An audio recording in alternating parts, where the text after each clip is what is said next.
noite. Que alegria a gente ter a oportunidade de louvar e exaltar e bendizer o Senhor das nossas vidas. Essa música que a gente acabou de cantar, ela fala muito ao meu coração sobre a necessidade da gente continuar a crer e continuar a confiar na bondade de Deus nos dias onde as coisas não acontecem do jeito que a gente espera. Nos momentos onde a nossa expectativa e o nosso desejo é frustrado. De fato, não é fácil crer na bondade e no cuidado de Deus em tempos de angústia. Bom, na última semana nós demos início a uma nova série de mensagens, Vulneráveis, o cuidado de Deus em nossa fraqueza. De uma forma geral, ninguém gosta de ser considerado vulnerável. Em algum momento você já foi chamado de vulnerável? Talvez vulnerável seja uma palavra bonita ou diferente demais, mas você já foi chamado de fraco? Alguém já ouviu ou já foi chamado dessa forma? Como eu disse, a gente não gosta de ser chamado de fraco, a gente não costuma admitir as nossas fraquezas e muito menos a gente gosta de que os outros nos vejam como pessoas frágeis. Afinal de contas, o mundo em que nós vivemos, como já diz o velho ditado, não é para os fracos. Pelo menos é o que diz o ditado. O mundo não é o mundo para os fracos.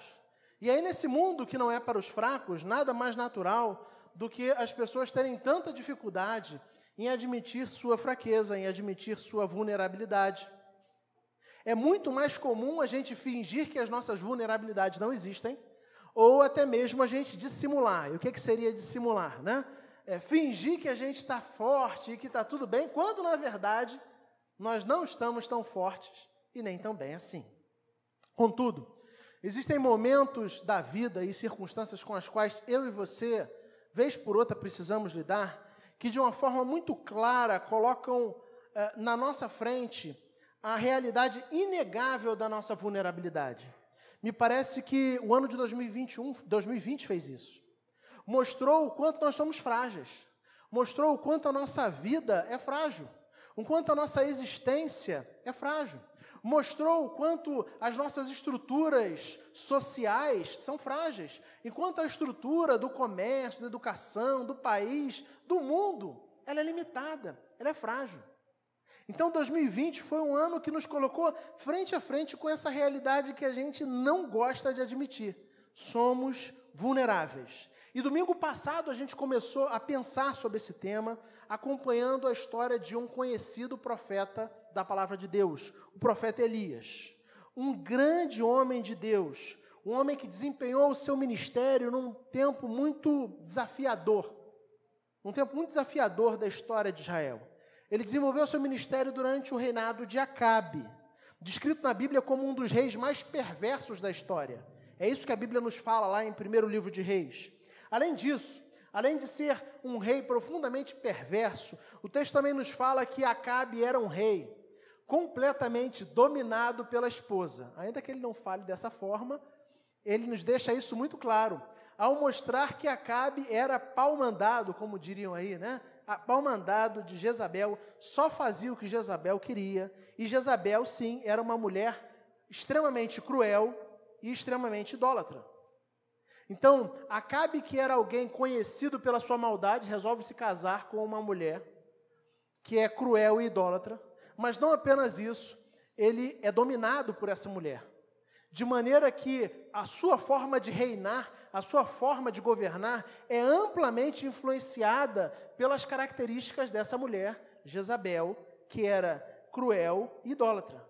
Isso, de forma alguma, exime Acabe de responsabilidade. Talvez a primeira responsabilidade foi exatamente, e o primeiro pecado foi exatamente ser completamente dominado pela esposa, né? Então já começa aí o grande pecado de Acabe. Mas o fato é que juntos eles adoravam a Baal, uma divindade cananeia, e eles não apenas adoraram a Baal, como eles levaram todo o povo de Israel a também se voltarem para a idolatria. Quando você lê o 1º e o 2º livro de Reis, você vai perceber isso.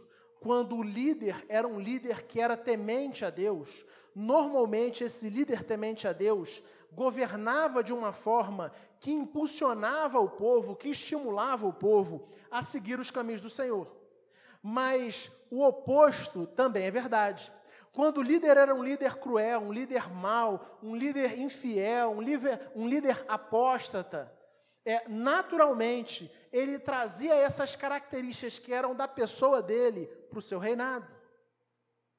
E ao fazer isso, ele induzia todo o povo também a seguir os seus caminhos, porque o povo naturalmente segue os caminhos do líder. É importante e interessante a gente pensar nisso num tempo onde a gente vive, é só um parêntese, um tempo onde nós estamos escolhendo, através do voto, os nossos líderes, os nossos representantes. Que grande responsabilidade nós temos.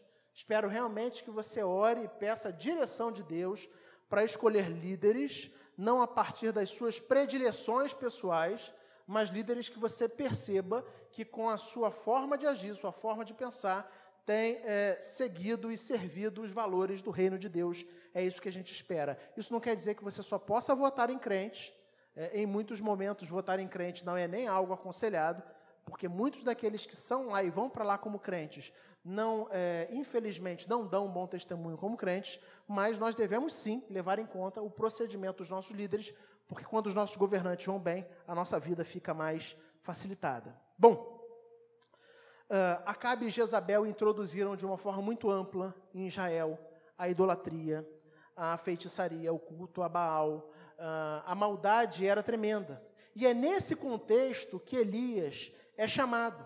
É nesse contexto que o texto bíblico começa a nos falar sobre Elias, um corajoso homem de Deus, que é levantado por Deus para confrontar os pecados e as práticas pecaminosas, não apenas do povo, mas também para confrontar as práticas pecaminosas do rei e de sua família. Tempo difícil. O texto de 1 Reis nos fala que Jezabel, no alto da sua maldade, da sua crueldade, começou a perseguir os profetas do Senhor. E não apenas a perseguir, mas a matar os profetas do Senhor. De forma que quase todos os profetas de Deus foram mortos. E Elias está cumprindo o seu ministério nesse contexto, nesse tempo difícil. Contudo, depois de alguns anos agindo e vivendo como profeta, confrontando o pecado, fazendo coisas tremendas em nome de Deus, Elias se pega completamente desanimado, desmotivado e deprimido. Eu quero então convidar você a abrir sua Bíblia no primeiro livro de Reis, capítulo 19, onde nós leremos os versículos de 9 a 18. 1 Reis 19, versículos de 9 a 18.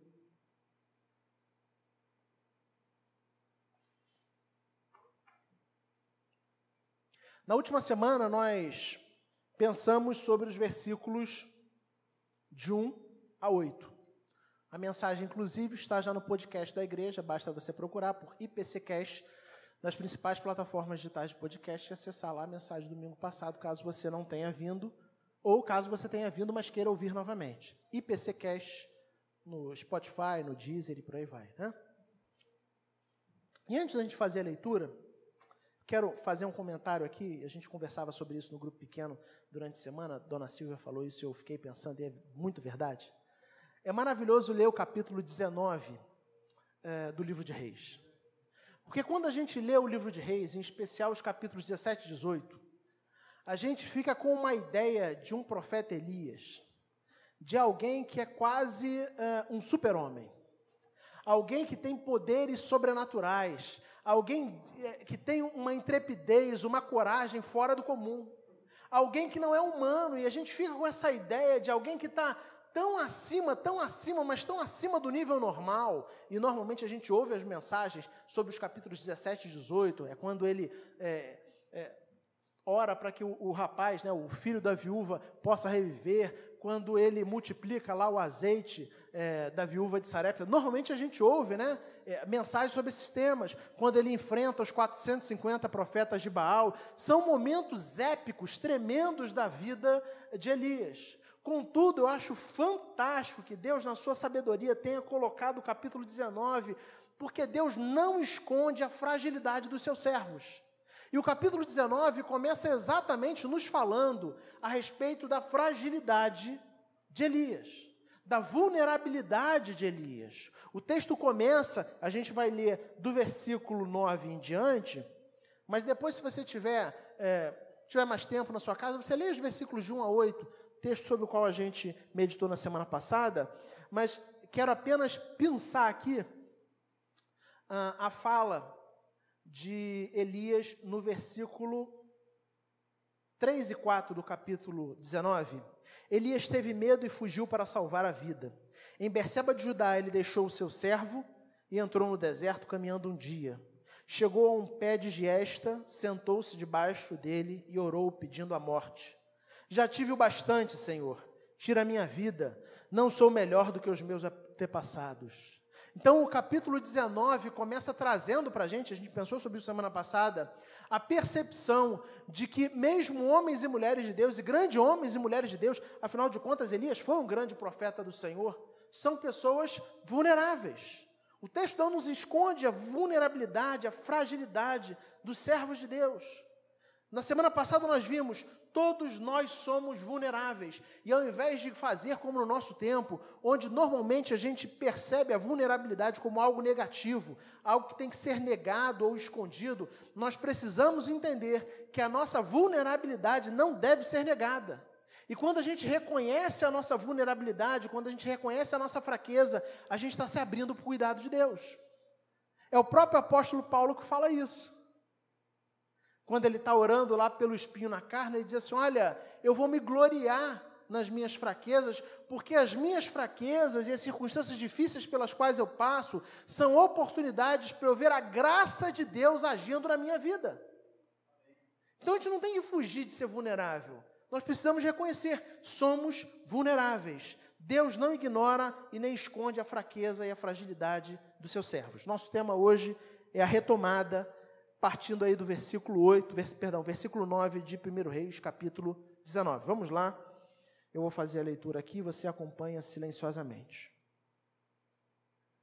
Ali entrou numa caverna e passou a noite. E a palavra do Senhor veio a ele. O que você está fazendo aqui, Elias? Ele respondeu, tenho sido muito zeloso pelo Senhor, o Deus dos exércitos. Os israelitas rejeitaram a tua aliança, quebraram os teus altares e mataram os teus profetas à espada. Sou o único que sobrou, e agora também estão procurando matar-me. O Senhor lhe disse, saia e fique no monte, na presença do Senhor, pois o Senhor vai passar. Então veio um vento fortíssimo, que separou os montes e esmigalhou as rochas diante do Senhor. Mas o Senhor não estava no vento. Depois do vento houve um terremoto, mas o Senhor não estava no terremoto. Depois do terremoto houve um fogo, mas o Senhor não estava nele. E depois do fogo houve um murmúrio de uma brisa suave. Quando Elias ouviu, puxou a capa para cobrir o rosto, saiu e ficou à entrada da caverna. E uma voz lhe perguntou, o que você está fazendo aqui, Elias? Ele respondeu, tenho sido muito zeloso pelo Senhor, o Deus dos exércitos. Os israelitas rejeitaram a tua aliança, quebraram os teus altares e mataram os teus profetas à espada. Sou o único que sobrou, e agora também estão procurando matar-me. O Senhor lhe disse, volte pelo caminho por onde veio, e vá para o deserto de Damasco. Chegando lá, unja Hazael como rei da Síria. Unja também Jeú, filho de Ninsi, como rei de Israel. E unja Eliseu como filho de Safate, de Abel-Meolá, para suceder você como profeta. Jeú matará todo aquele que escapar da espada de Hazael. E Eliseu matará todo aquele que escapar da espada de Jeú. No entanto, fiz sobrar 7.000 em Israel, todos aqueles cujos joelhos não se inclinaram diante de Baal, e todos aqueles cujas bocas não o beijaram. Amém. Vamos mais uma vez orar? Feche seus olhos, aproveite esse instante para falar com o Senhor.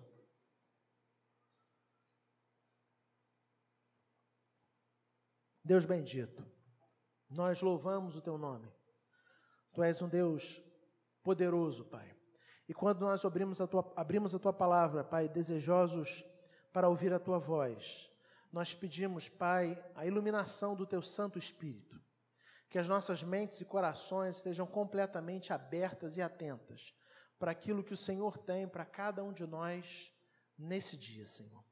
Que a Tua palavra, que é viva e eficaz, traga desafio, traga encorajamento, traga repreensão, para que nós sejamos moldados à imagem de Cristo Jesus, o nosso Salvador, em nome de quem nós oramos. Amém. Amém. Na última mensagem, nós conversamos sobre os versículos de 1 a 8 de 1 Reis, capítulo 19. Com medo, Elias fugiu para salvar sua vida. Exausto e deprimido, ele orou pedindo a morte e caiu no sono.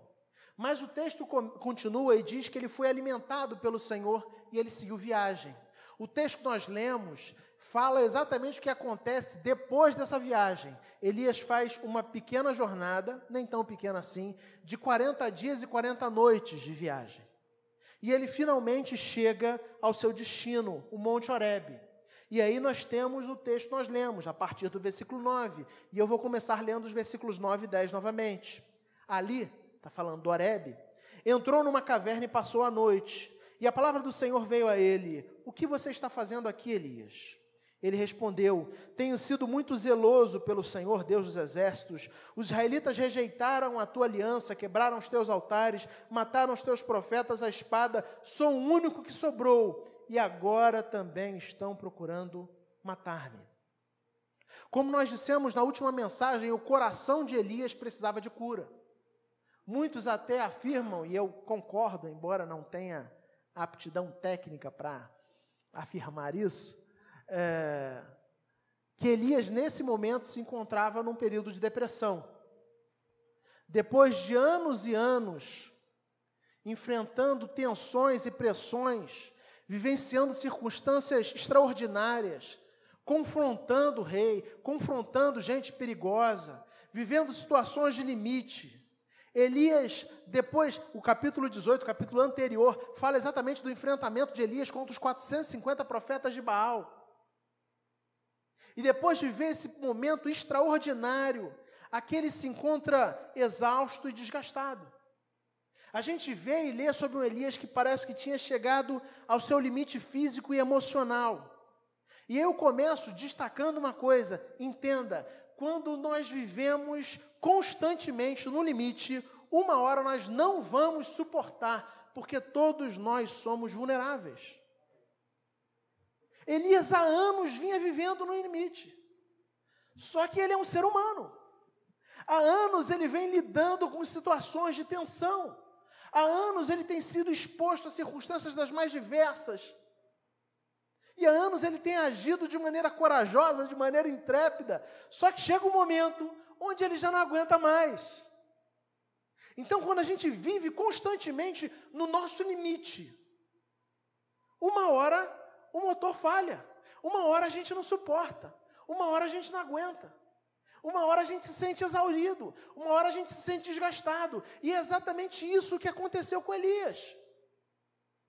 Ele vem numa crescente muito grande, e eu realmente encorajo você que ainda não leu, eu dei isso como dever de casa semana passada, a ler os capítulos 17 e 18 de 1 Reis durante a semana.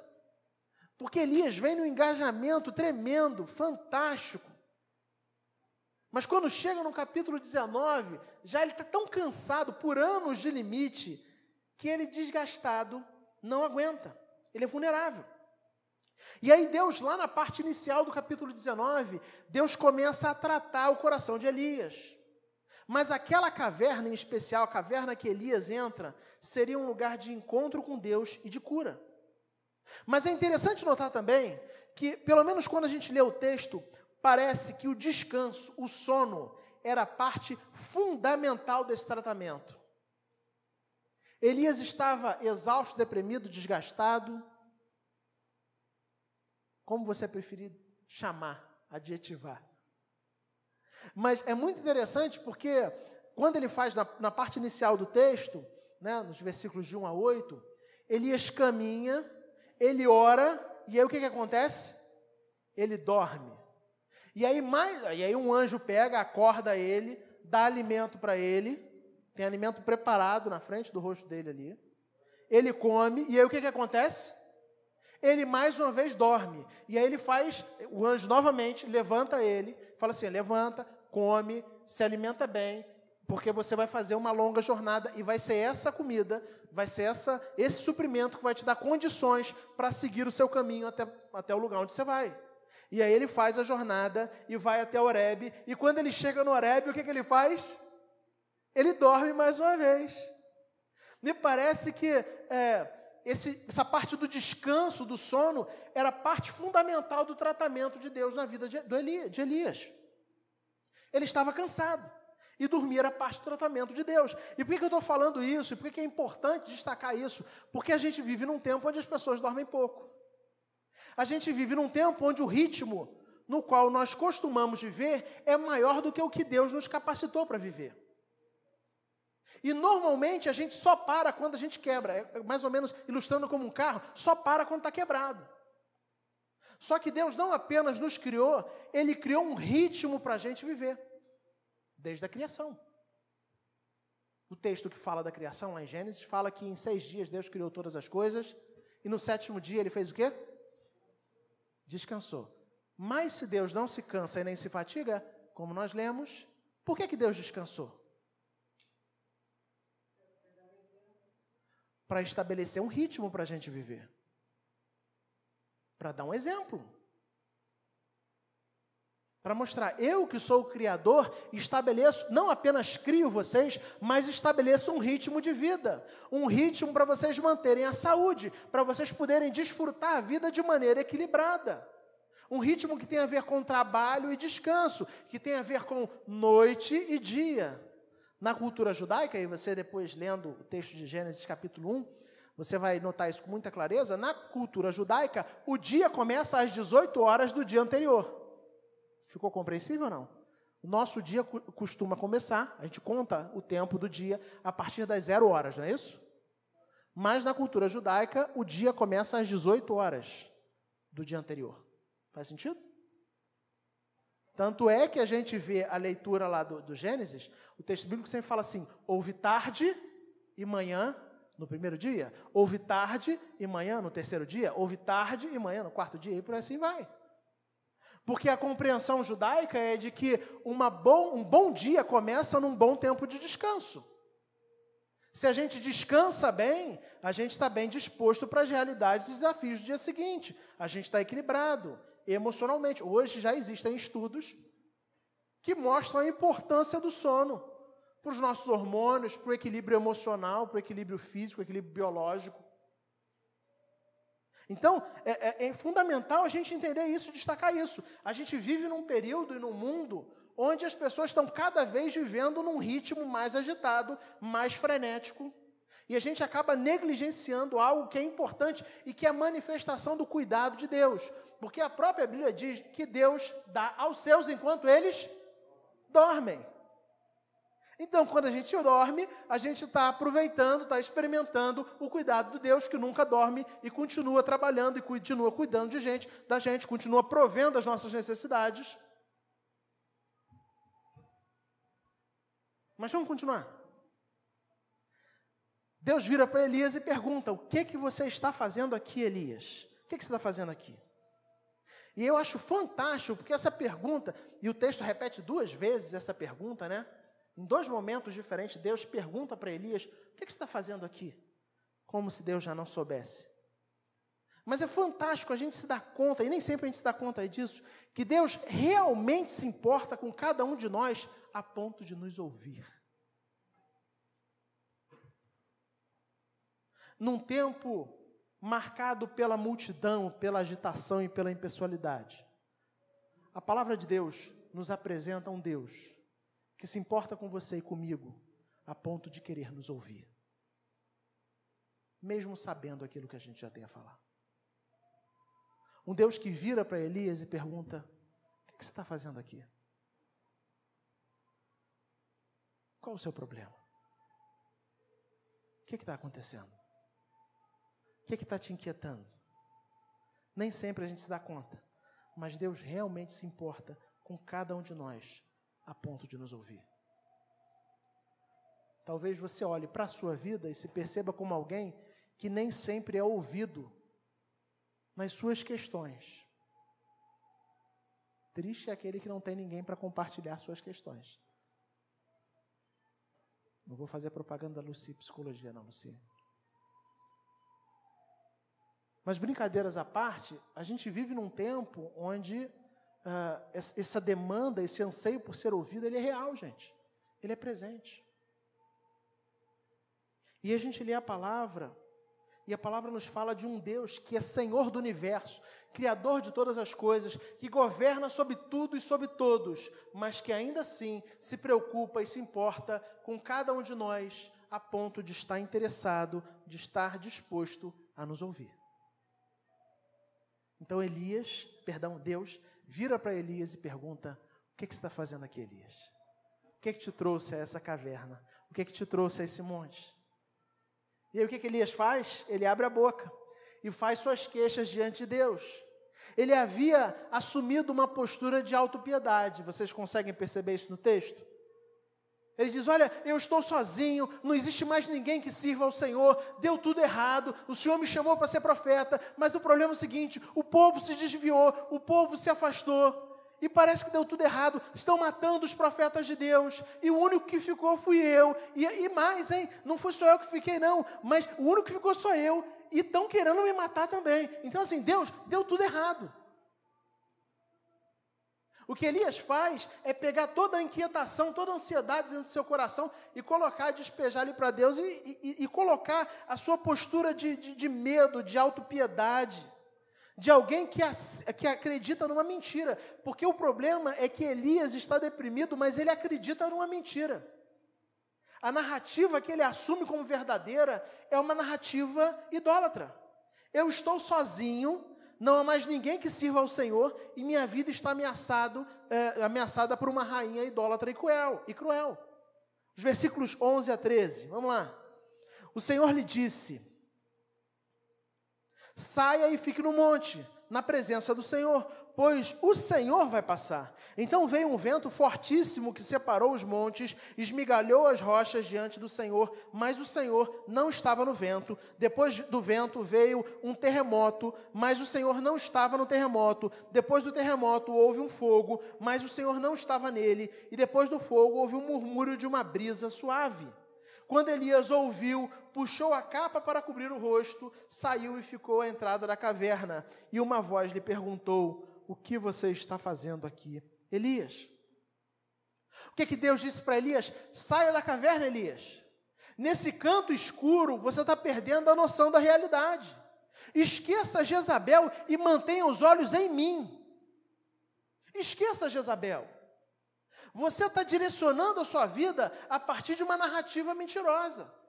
A narrativa de que sua vida, o seu futuro, estão no centro da mão de Jezabel, uma rainha cruel, uma rainha impiedosa. Mas a verdade é que a sua vida, a sua história e o seu futuro estão nas minhas mãos. Por mais cruel que Jezabel seja, ela não tem o mesmo poder que eu, Deus, tenho. Então, saia da caverna e tire os olhos de Jezabel e coloque os seus olhos em mim. Esqueça Jezabel, mantenha os olhos em mim. Talvez você tenha se esquecido, Elias, mas a sua vida está nas minhas mãos. Eu sou Deus, eu é quem governo todas as coisas. Que experiência fantástica que Elias tem aqui. E eu acho que a gente pode traçar um paralelo muito interessante sobre muito da nossa angústia e inquietação.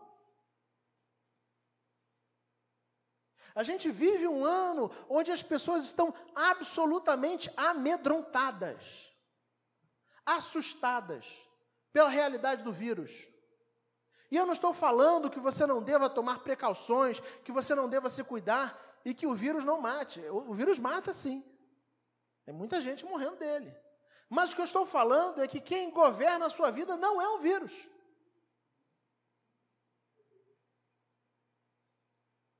Às vezes a gente está tão preocupado, com os nossos olhos tão fixos em Jezabel, dentro da nossa caverninha escura, que a gente perde de vista quem está governando a nossa vida, quem está governando a nossa história.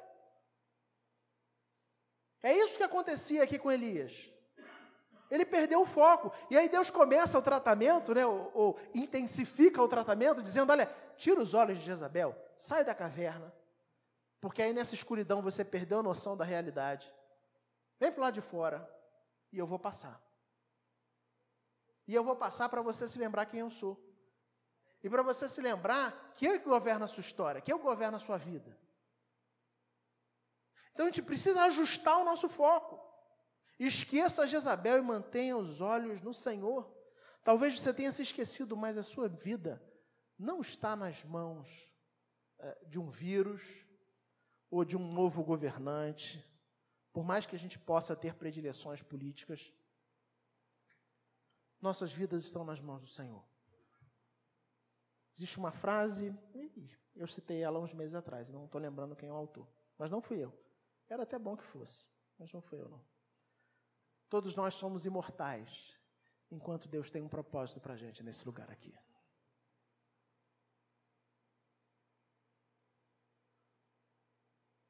Os seus olhos e os meus olhos só se fecharão quando o Senhor falar que os nossos olhos têm que se fechar. Quando o Senhor fala que os nossos olhos têm que se fechar, pode ser o motivo mais banal. E esse motivo banal se tornará um motivo profundamente fatal.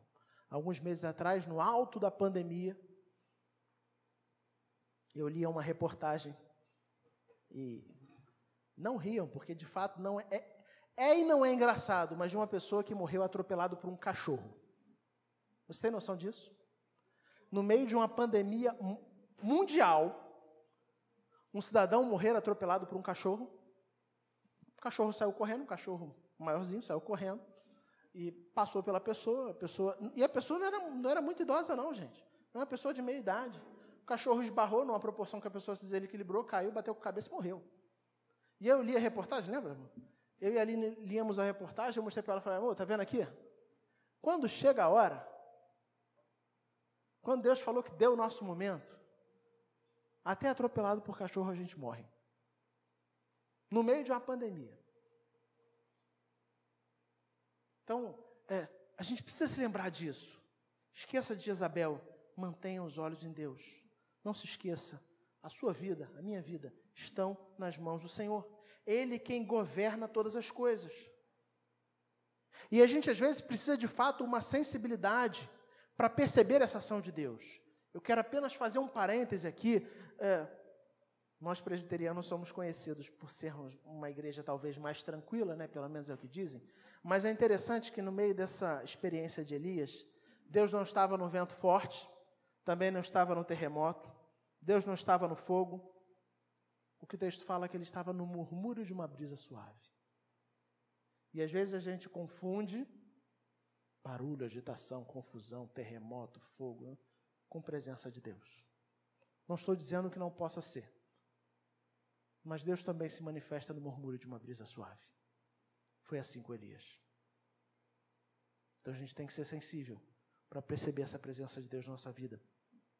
Mas quantas vezes parte do nosso desânimo está exatamente no fato de que nós não mantemos os nossos olhos no Deus Todo-Poderoso? Quantas vezes a sua angústia e a minha angústia estão no fato de nós, embora falemos que a gente confia em Deus, que a nossa vida está nas mãos de Deus, na prática a gente vive e a gente age como se dependesse da gente, ou se a nossa vida estivesse na mão de Jezabel, metaforicamente falando. Quantas vezes o nosso desgaste não tem a ver com a gente tirar os olhos do Senhor e olhar para outras coisas? Mas Deus continua a corrigir a percepção de Elias. Veja a sequência do texto, versículos 14 a 18.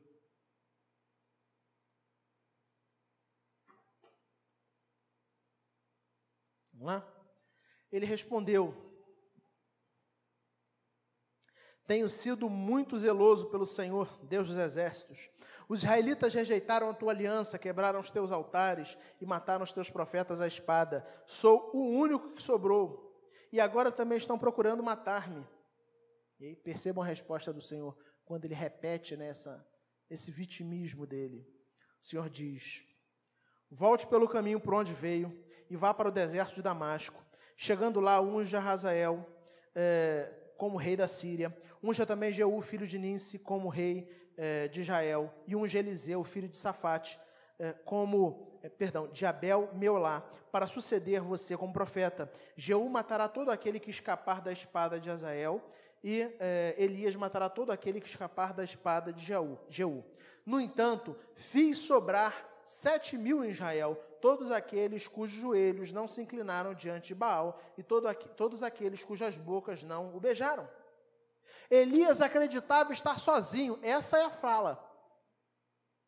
Se no primeiro momento os olhos dele estão voltados para Jezabel e o poder que Jezabel tinha de tirar sua vida, num segundo momento, Elias demonstra mais uma vez acreditar que está sozinho. Eu sou o único. Eu sou o único fiel ao Senhor em Israel no meu tempo. E aí Deus vira para ele e diz, você não é o único. Você está se lamuriando dentro de uma caverna, acreditando numa mentira. Acreditando que você está sozinho, acreditando que você é o único, acreditando que não sobrou ninguém. Mas eu fiz sobrar, e eu acho muito interessante essa expressão, Deus fez sobrar em Israel. Dando a ideia assim, não sobrou o acaso, não. Fui eu é que governo a história. E eu, como aquele que governa a história, mantive em Israel, nessa Israel que você fala que você é o único, que todo mundo se voltou para Baal, eu mantive, preservei em Israel 7.000 pessoas, 7.000 homens, que não dobraram os joelhos, não se inclinaram diante de Baal, aqueles que não beijaram a Baal, não prestaram culto a ele. Então, Deus está desfazendo a narrativa errada, né? Você não é o único. Talvez você não saiba, mas existem 7.000 que eu, Deus, fiz sobrar em Israel. Homens fiéis a mim. Homens que se recusaram a adorar a Baal. Mas mais do que isso, eu acho muito interessante porque o texto termina com Deus dizendo que tinha planos para realizar através de Elias. Elias vem com um monte de queixas para Deus. E aí Deus trata, Deus cuida, Deus revela, Deus corrige as narrativas, dizendo, olha, você está com essas queixas, mas muitas delas são coisas da sua cabeça. São ideias que você criou, não são verdades. Sua vida não está na mão de Jezabel, sua vida está nas minhas mãos. Você diz que é o único, mas existem 7.000. E por fim, ele fala assim, você está dizendo que tudo acabou, porque no texto anterior que nós lemos, né? Elias pede a morte, né? Assim, não, chega, por mim já deu, fecha a conta. Para mim é melhor morrer, minha vida acabou. Mas Deus não acode essa palavra, na verdade Deus pega e fala assim, olha, eu ainda tenho planos para realizar através de vocês. E aponta uma direção a seguir. E eu acho que a gente aprende aí mais um aspecto fundamental. Por mais desiludido, desanimado, deprimido que você esteja, Deus ainda tem planos na sua vida. Elias estava profundamente desanimado, desiludido, triste, desesperado. A compreensão dele é de que a vida dele tinha acabado, que já não fazia mais sentido, que não tinha mais propósito. E Deus vira para ele e fala assim, olha, você pode achar isso, mas não é isso que eu penso. Eu tenho planos para você, portanto, levanta, volta pelo caminho de onde você veio, você vai ungir gente rei, você vai ungir um Eliseu profeta, você tem coisas para fazer, eu tenho coisas para fazer através de você. Deus ainda tinha planos na vida de Elias. Quando Elias achava que tudo tinha chegado ao fim, que não existia mais motivos para continuar, que a única expectativa para ele, a única esperança e a única ideia dele era pedir a morte, Deus vira e fala assim, não, eu ainda tenho coisas para você viver, você ainda vai me servir.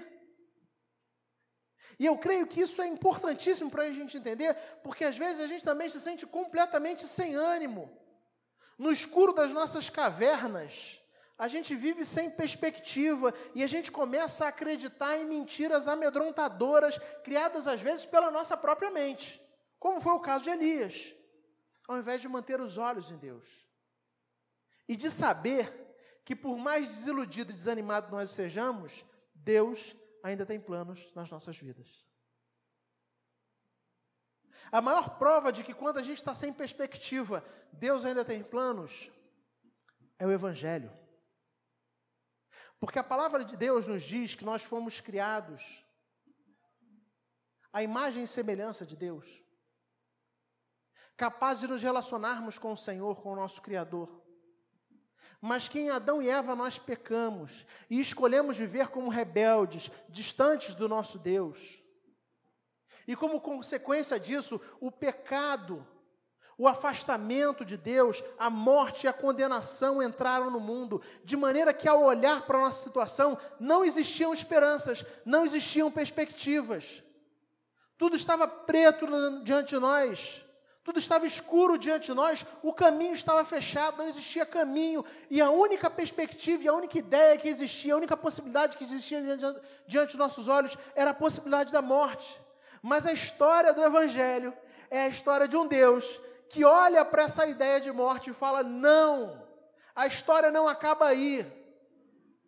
Eu envio meu Filho amado Jesus Cristo, para que por meio de Jesus Cristo, Jesus viva como perfeito Filho de Deus e obedeça toda a lei de Deus no seu lugar e no meu lugar. E Jesus morra assumindo o sacrifício, assumindo a condenação, assumindo a punição que era minha e que era sua, de maneira que aqueles que nele creem, que antes caminhavam sem perspectiva e sem esperança, a passos largos para a condenação, por meio daquilo que Jesus fez, hoje tem esperança e expectativa de uma vida eterna com o Senhor.